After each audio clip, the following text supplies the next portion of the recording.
Alors bonjour, bienvenue à tous pour une nouvelle vidéo.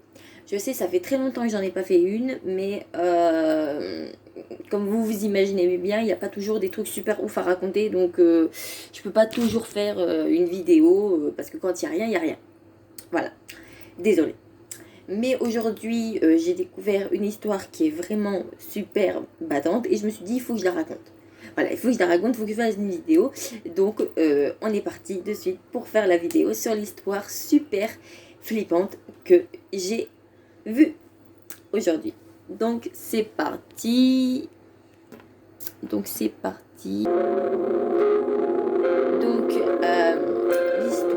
c'est l'histoire de Jelina. Jelina a une meilleure amie qui s'appelle Telia. Telia et Jelina sont des amies qui se connaissent depuis très longtemps. Elles se connaissent depuis l'enfance. Elles sont très amies, best, enfin vous connaissez. Elles se considèrent comme des sœurs. Voilà. Elles se considèrent comme des sœurs, elles sont comme ça. Donc voilà, c'est vraiment une amitié super. Et un jour, Telia a l'idée d'aller en vacances avec Jelina parce que c'est l'été et puis parce qu'au lieu de rester chez elle, surtout qu'elles sont dans un département où il n'y a pas la mer, donc elles décident d'aller dans le sud, au bord de la mer, avec un petit chalet, les vacances.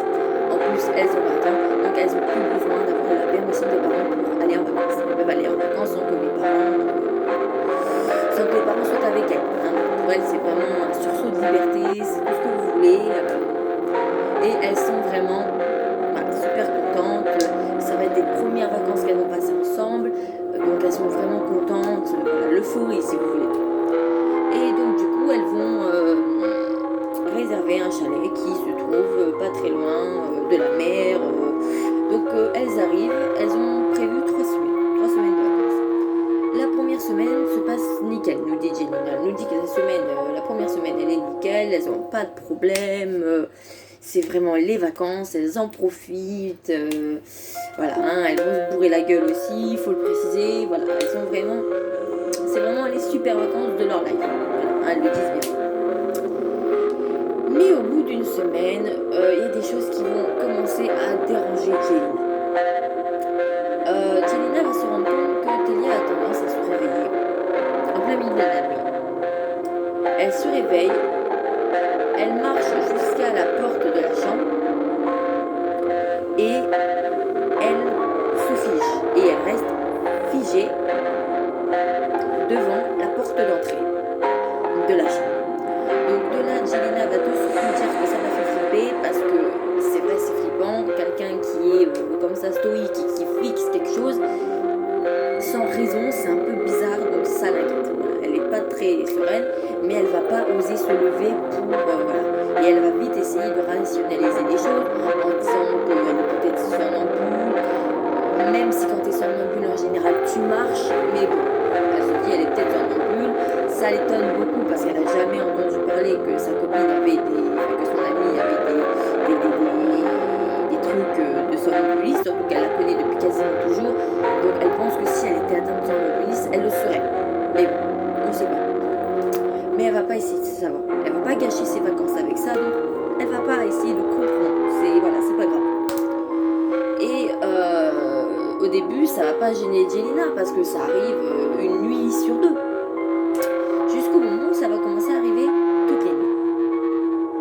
Mais le truc flippant, c'est que ça va changer. Ce qui fait qu'au lieu de fixer juste la porte de la chambre, Telia va se mettre à fixer Jelina dans son lit la nuit. Elle va pas s'en rendre compte de suite. Mais une nuit, elle va se réveiller en sursaut et elle va voir Telia debout devant elle en train de la regarder.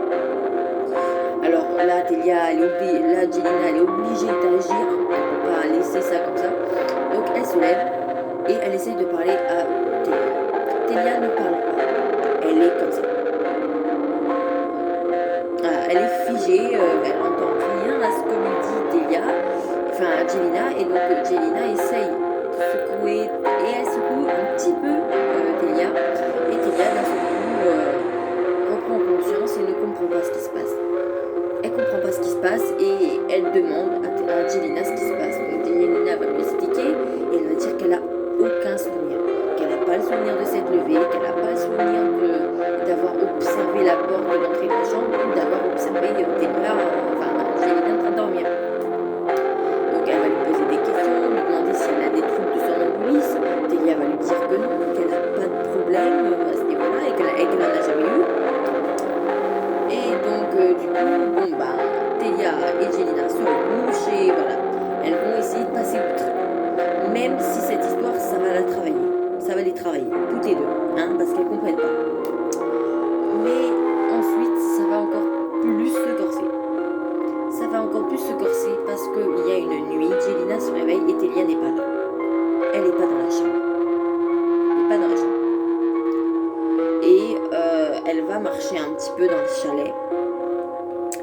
Et elle va découvrir Delia à genoux dans la cuisine. Donc c'est une cuisine qui est partagée avec le salon. Je ne sais pas si vous voyez. En fait, vous avez le salon et vous avez la cuisine qui est juste à côté. Donc voilà, c'est le délire, c'est ça. Et Delia est dans la cuisine agenouillée devant une porte-fenêtre. Enfin, devant la porte-fenêtre du chalet. Et donc de là, Jelena flippe. Elle flippe pour son amie, elle ne comprend pas ce qui se passe. Donc là, elle va voir Delia et elle essaye de comprendre. Mais Delia est dans la même situation que la dernière fois, ça fait qu'elle est figée sur la porte-fenêtre et il n'y a rien. Il n'y a rien qui peut attirer son attention, elle est figée de chez figée. Donc Jelena va tenter de la secouer légèrement, mais ça fait rien. Donc du coup, elle va tenter le tout pour le tout. Elle va prendre un verre d'eau et elle va lui balancer le verre d'eau à la figure. Ça la réveille et Delia est dans la même situation que l'autre fois. Ça veut dire qu'elle ne sait pas comment elle est arrivée là. Elle sait pas. La seule chose qu'elle sait et qu'elle va raconter à Jelena, c'est qu'elle a entendu une voix. Elle a le souvenir d'avoir fait un rêve où elle entendait une voix lui parler. Elle ne sait pas ce que la voix lui disait. Et à un moment, elle a entendu que la voix lui disait « Viens, viens ». Delia va expliquer à Jelena qu'elle ne sait pas pourquoi, mais que dans son rêve, elle s'est levée et qu'elle a essayé de comprendre d'où venait la voix. Elle n'a pas su et elle a entendu la voix qui venait de dehors. Donc elle a ouvert la porte et elle voit une ombre qui passe, qui est dans le salon et qui va sur le côté cuisine.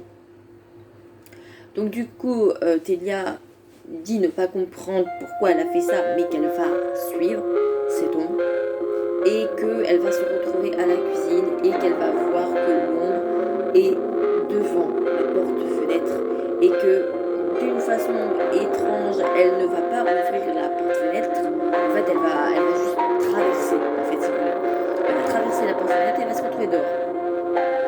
Et Delia nous dit qu'à ce moment-là, elle se rappelle plus de rien. Elle se rappelle juste qu'elle a vu cette meuf bizarre traverser la porte-fenêtre et qu'elle la regardait comme ça en mode normal. Et mais voilà, elle nous dit que pour elle c'était un rêve. Et de là, Jelena commence à se dire que c'était peut-être pas un rêve, qu'en fait elle a peut-être cru rêver, mais qu'en fait c'était pas un rêve vu qu'elle s'est vraiment levée et qu'elle est vraiment allée dans la cuisine. Donc c'était peut-être pas un rêve. Donc de là, Jelena, elle commence vraiment à s'inquiéter, Delia aussi. Donc là, elles vont essayer de consulter quelqu'un. Parce qu'elles vont pas tarder à revenir de vacances. Donc avant de revenir dans leur vie, elle veut voir un médecin au moins pour comprendre ce qui se passe. Donc sur leur lieu de vacances, pas très loin, il y a un cabinet de médecine. Donc du coup, Delia va aller voir ce médecin et va lui raconter les phases bizarres qu'elle a la nuit. Donc de là, le médecin va lui dire d'aller consulter un neurologue. Parce que de toute manière, lui, il ne peut pas faire grand chose pour elle, à part lui prescrire ça. Mais qu'il n'y a pas de neurologue là où ils sont. Donc il faut qu'elles attendent d'être revenues de vacances pour y aller. Donc du coup, c'est ce qui va se passer. Elle ira voir le neurologue quand ils seront de retour de leurs vacances. Donc elle va nous dire que la fin des vacances s'est passée assez particulièrement. Parce que Delia a continué ses phases bizarres et que Jelena avait qu'une seule hâte, c'était de rentrer. Parce que Delia la faisait vraiment flipper et parce qu'elle ne comprenait pas ce qui se passait. Donc du coup, elles sont rentrées. séparées, chacun chez elle, hein, parce qu'elles vivent chez leurs parents, hein, ça elle le précise. Enfin, il y en a une qui vit avec son mec et une qui vit avec ses parents. Donc Telia vit avec son mec et Jelena avec ses parents. Et donc du coup, elle va quand même rester en contact avec Telia parce qu'elle est toujours en contact avec Telia. Hein. C'est pas parce qu'elles sont rentrées de vacances qu'elle communique plus. Hein. Elle se voit souvent, elle se voit souvent. Et elle va commencer à parler à Telia pour savoir si Telia est allée voir le neurologue. Elle va dire que oui. Et qu'à sa grande satisfaction, le neurologue n'a rien trouvé de spécial. Il n'a rien trouvé de spécial, il a inspecté le cerveau de Telia dans toutes les coutures possibles et que tout va bien. Donc de là, il y a un truc qui cloche. Voilà, là, Jelena nous dit que c'est pas normal, que ça commence vraiment à l'ingonfler cette histoire parce qu'elle comprend pas, c'est pas normal. Et donc Jelena va prendre contact avec le copain de Telia. Et il va lui poser des questions. Et le copain va lui dire que Telia a encore ces trucs la nuit et qu'il l'a surpris une nuit, elle était en train de le regarder dormir. Une autre nuit, il l'a surpris, elle était assise dans le canapé en mode je sais pas ce que je fais là. Et qu'à chaque fois qu'elle se réveillait, elle savait pas. Elle savait pas comment elle est arrivée là et que même lui il est désorienté, il sait pas ce qui se passe. Et le fait que le neurologue n'ait rien trouvé, ça l'inquiète. Ça l'inquiète parce que ça donne pas d'explication, il n'y a pas d'explication et c'est pas normal. Donc du coup, de là, Jelena va commencer à faire des recherches. Elle va commencer à faire des recherches sur internet pour comprendre ce qui arrive à ce moment parce que c'est pas normal. Elle va nous dire que les recherches sur internet n'ont rien donné, elle n'a rien trouvé, c'est vraiment un bordel monstre. Et elle va nous dire que Telia change. Telia donne moins de nouvelles à Jelena déjà. Alors qu'avant, elle téléphonait quasiment tous les jours. Tous les jours, elle téléphonait à Jelena pour lui donner des nouvelles et inversement pareil. Le problème, c'est que Telia n'appelle plus Jelena, donc il faut toujours que Jelena appelle parce que sinon, elle n'a pas de nouvelles. Et depuis quelque temps, Telia s'est mis à ne même plus répondre au téléphone. Donc un jour, elle va aller chez Telia, mais il n'y a personne. Donc Telia a dû sortir parce qu'elle travaille. Donc voilà, c'est pas... Mais elle s'inquiète, donc elle va appeler le copain de Telia pour comprendre ce qui se passe. Donc le mec de Telia va lui dire que lui non plus, il ne comprend pas, qu'il trouve aussi qu'elle l'a changé et qu'elle s'énerve très vite, qu'elle est distante et que quand il lui parle, il a l'impression qu'elle n'écoute pas, qu'elle est dans un autre monde, qu'elle n'écoute pas. Donc de là, ça va vraiment commencer à inquiéter Telia, mais vraiment beaucoup. Hein. Enfin, ça va vraiment inquiéter Jelena. Et donc elle va dire à son mec, s'il te plaît, dis à Telia de m'appeler parce que je suis vraiment inquiète. Mais le temps passe et elle a pas de coup de téléphone de Telia. Donc elle se dit, il s'est foutu de ma gueule. Je lui ai demandé un service, il l'a pas fait. Donc le lendemain, il va l'appeler et il va lui dire qu'il a demandé à Telia de lui téléphoner, mais que Telia n'a pas répondu. Telia n'a pas répondu et a continué à faire ses affaires comme si il n'avait pas parlé. Donc de là, ça l'inquiète beaucoup et elle va en parler à sa mère. Jelena va aller voir sa mère, elle va lui en parler et sa mère va la guider chez Monsieur Torrens. C'est qui Monsieur Torrens? Elle sait pas.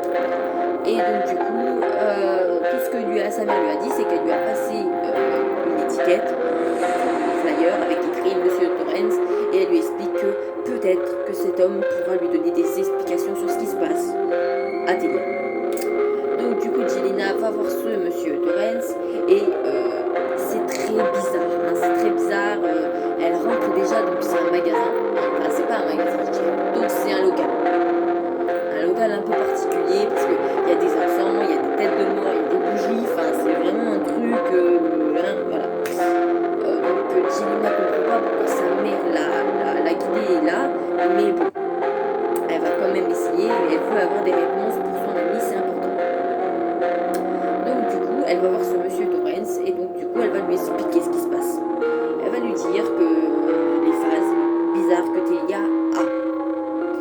Et Et de là, le mec se fige et lui dit écoutez, attendez 2 secondes.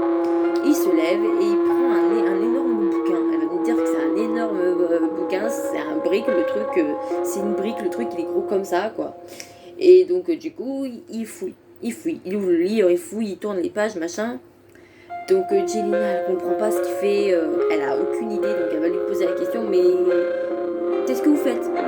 Et de là, Monsieur Torrent s'arrête sur une page. Et il lui dit, je pense savoir ce qu'a votre ami. Donc Jelena, elle dit qu'est-ce que c'est? Et cette amie va lui dire, elle est certainement possédée. Mais dites-moi, quand elle se lève, est-ce qu'elle a des souvenirs? Donc de là, elle va lui dire que non, qu'elle n'a pas de... Quand en général, quand Telia se réveillait, elle n'avait jamais de souvenirs, à part cette fameuse nuit où elle a dit à Telia lui a dit qu'elle avait vu une femme qui allait dans la cuisine et qui lui parlait, mais qu'elle n'entendait pas à tous les coups ce que ça voulait dire. Donc de là, l'homme continue à lire et là il dit c'est une possession. Votre amie est possédée. Ça veut dire qu'un esprit l'a pris en cible. Ne me demandez pas pourquoi, je ne sais pas. Mais cet esprit a dû la prendre en cible.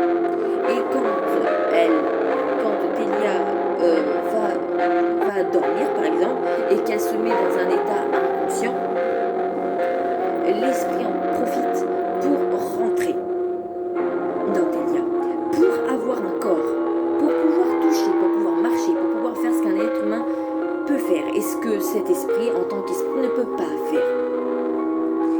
Mais ça reste quand même le corps d'un être humain, donc l'esprit ne peut pas tout faire avec. Il peut faire quelques petits trucs, mais il peut pas tout faire. Et elle va lui poser la question et lui dire qu'est-ce qu'un esprit peut faire avec un corps humain. Monsieur Torrent va lui répondre qu'il peut faire diverses choses. Il peut parler, il peut faire des actes, ça veut dire mutiler la personne qu'il possède, il peut la faire marcher, il peut la faire bouger, il peut la faire, mais il ne peut... Voilà, il a un contrôle sur le corps, mais pas totalement. Ça veut dire qu'il ne peut pas causer de problème. Ça veut dire qu'il ne peut pas dire bon bah c'est bon, je possède cette personne va mourir. Voilà. Il ne peut pas faire d'arrêt cardiaque sur cette personne, c'est pas possible. Il ne peut pas la rendre malade. Voilà, il ne peut pas la balancer par la fenêtre parce que automatiquement le corps va pas se laisser faire. Enfin voilà, il y a des choses qu'il ne peut pas faire. Il ne peut pas lui faire avaler un poison, il ne peut pas. Voilà, il n'a pas le contrôle total. Il a partiellement le truc, quoi, hein, le contrôle. Et ça explique pourquoi Telia ne pouvait jamais aller plus loin. Soit elle s'arrêtait à la porte, soit elle regardait Jelena, soit elle se mettait devant la petite fenêtre, mais elle ne pouvait jamais aller plus loin. Et même son mec lui a dit qu'en général, elle n'allait jamais plus loin. Voilà, elle ne faisait pas des choses très ouf, mais c'était quand même bizarre. Donc de là, il va lui dire elle est possédée. Elle est possédée et il faut faire quelque chose. Il faut faire quelque chose parce qu'au bout d'un moment, l'esprit va petit à petit prendre la place de Telia. Ça veut dire qu'il va rentrer dans son corps et il y a un moment où il arrivera à ne plus sortir du corps. Et ce qui fait que Telia ne sera plus Telia. Ça sera quelqu'un d'autre. Et Telia sera perdue à tout jamais. Donc c'est pas très rassurant, hein, je vous l'accorde, hein, c'est même très pas rassurant du tout. Et donc là, elle va lui dire que, en plus ces derniers temps, c'est bizarre qu'il dise ça parce que ces derniers temps, elle a changé, c'est plus la même, et que voilà, c'est vraiment urgent, il faut faire quelque chose. Donc du coup, Monsieur Torrent va lui raconter que ça y est, Telia commence à être dans la phase où l'esprit commence à prendre la place de Telia, mais que c'est pas encore fait. Que ça commence à se faire, mais que c'est pas encore fait et qu'il faut agir parce que c'est très urgent. Donc du coup, il va lui donner un texte. Enfin, il va lui dire venez me voir avec votre ami demain à minuit. Donc de là, ça lui paraît bizarre. Il dit mais pourquoi minuit? Il dit parce que les exorcismes, parce que je vais faire l'exorcisme, ça ne peut pas se faire en pleine journée, c'est pas possible. Il faut que vous me l'amenez à minuit. À minuit, je laisserai vous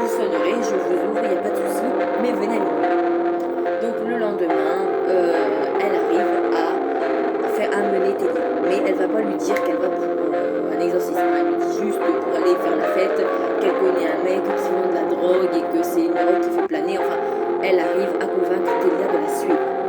Donc Jelina arrive à faire venir Telia à cet entrepôt. Et le monsieur en question va s'approcher de Telia et va lui parler très gentiment en essayant de ne pas l'effrayer et de ne pas la perturber. Et il va la faire s'asseoir. Il va la faire s'asseoir et il va commencer à prononcer des phrases de la Bible. Donc là, Jelina va nous dire que clairement, elle a l'impression d'être dans un film d'horreur, elle a l'impression de se trouver dans le film Exorcisme, et que ça l'inquiète et qu'elle préfère mieux rester loin parce qu'elle ne sait pas ce qui se passe, elle ne sait pas ce qu'il fait. Mais bon, ce mec a dit qu'il allait l'aider, donc elle le croit. Hein. Et donc du coup, elle commence à dire des phrases de la Bible et Telia commence petit à petit à s'énerver. Et à un moment, il demande à Jelina si elle ne peut pas attacher une corde autour de Telia parce qu'elle commence à se débattre. Donc elle arrive à nouer la corde avec des difficultés, jouer la corde, mais elle y arrive. Et donc du coup, là ça part clairement en couille. Elle se met à crier, elle se met à dire des mots incompréhensibles. Enfin, elle est en crise totale, quoi. Hein. Et Jelina ne comprend pas ce qui se passe. Elle comprend pas. Et donc, il va prendre une fiole. Il va l'ouvrir et il va la balancer sur Telia. Sur Telia. Telia va se mettre à crier, mais comme si c'était une souffrance atroce. Et elle va encore plus se débattre. Donc de là, Jelina, elle est pas con. Elle comprend bien qu'il se passe quelque chose. Que là, il n'y a même plus le doute. On peut même plus se permettre de douter. Quand tu vois ça, tu peux plus douter, hein, c'est plus possible. Et elle va se mettre à hurler et à un moment, le mec va lui dire « Qui es-tu ? Qui es-tu ? Qui es-tu ?» Parce qu'elle répond pas. Et à un moment, elle se met à rigoler. Et Telia dit « Je suis Janaise. » C'est qui Janaise ? Bonne question. Alors, du coup, de là, il lui dit « Tu es qui ? Qui es-tu ? Enfin, que veux-tu, Telia ?» Et là, elle lui dit « Je veux vivre. Je veux vivre. » Et donc, du coup, elle va commencer à rire. Et le mec en question va lui dire « Qu'est-ce qui t'est arrivé ? Pourquoi ? Qu'est-ce qui se passe ? Qu'est-ce qui t'est arrivé ?» Et elle va commencer à lui raconter ce qui lui est arrivé. Elle va lui raconter qu'elle est partie en vacances avec son mari. Elle était mariée avec lui depuis pas très longtemps. Ça faisait quoi, quelques années qu'ils étaient. Et qu'il lui est arrivé un accident. Qu'il lui est arrivé un accident et qu'aujourd'hui elle veut reprendre contact. Enfin, qu'elle veut reprendre contact avec un corps. Elle veut revivre comme avant. Et qu'elle est prête à tout et qu'elle n'en a rien à branler de Telia. Hein. Elle veut un corps, un point c'est tout. Et elle a trouvé que Telia était le corps parfait. Car Telia est une jolie fille, elle a un corps, elle a un super beau corps, elle est en bonne santé. Donc pour l'esprit, c'était le gros lot. Voilà. Donc c'est pour ça qu'il a décidé de s'en prendre à Telia et pas à Jelina. Et donc du coup, de là, le mec lui dit que c'est fini et qu'il ne la laissera pas prendre possession du corps de Telia. Il lui rebalance une fiole d'eau bénite, parce que je tiens à le préciser, c'était d'eau bénite. Et il lui dit sors de ce corps, et il continue à dire les mots de la Bible. Ça va durer 2 heures le bordel. Le bordel va durer 2 heures, 2 heures et demie, hein, quasiment 3. Mais par chance, Monsieur Torrens va réussir à sortir l'esprit du corps de Telia. Les jours qui vont suivre, Telia va raconter qu'elle est choquée par ce qui lui est arrivé, qu'elle a des brûlures, elle a des marques qui se sont fait le jour de l'exorcisme, mais que depuis elle n'a plus, c'est que maintenant elle dort bien, qu'elle se réveille plus en plein milieu de la nuit et qu'elle n'a plus jamais revu cette femme chelou. Donc en supplément, Jelina va faire des recherches sur cette femme et elle va apprendre que cette femme a vécu dans les années 80. Elle Elle a vécu dans les années 80 et en effet, elle partait en vacances avec son mari. Elle était mariée depuis 3 ans. Enfin, non, même pas depuis 3 ans, qu'est-ce que je dis? Non, depuis 6 mois. Voilà, ça faisait 6 mois qu'ils étaient mariés et ils avaient décidé de faire leur lune de miel un peu en retard parce qu'au début, ils n'avaient pu. Et donc, du coup, elle va raconter que, en fait, ce qui s'est passé, c'est qu'ils sont allés se baigner.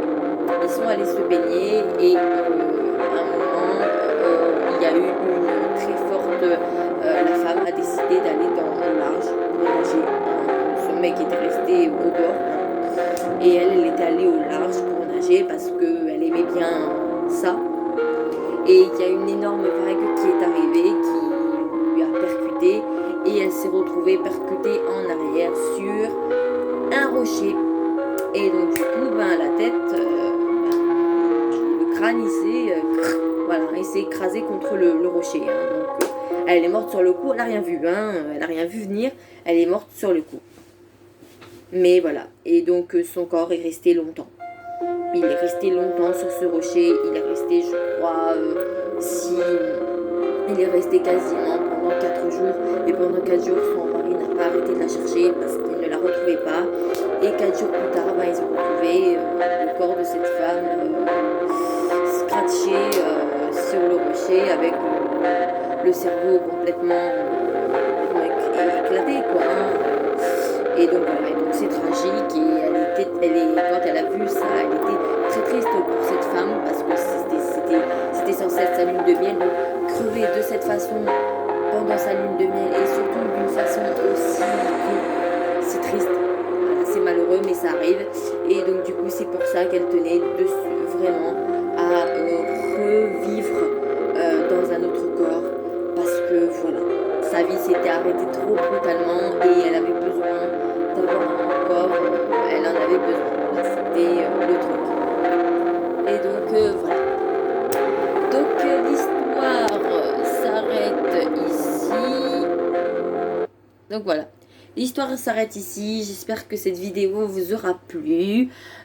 Voilà, j'ai trouvé cette histoire très intéressante. Je sais pas pour vous, mais pour moi je l'ai trouvée super intéressante.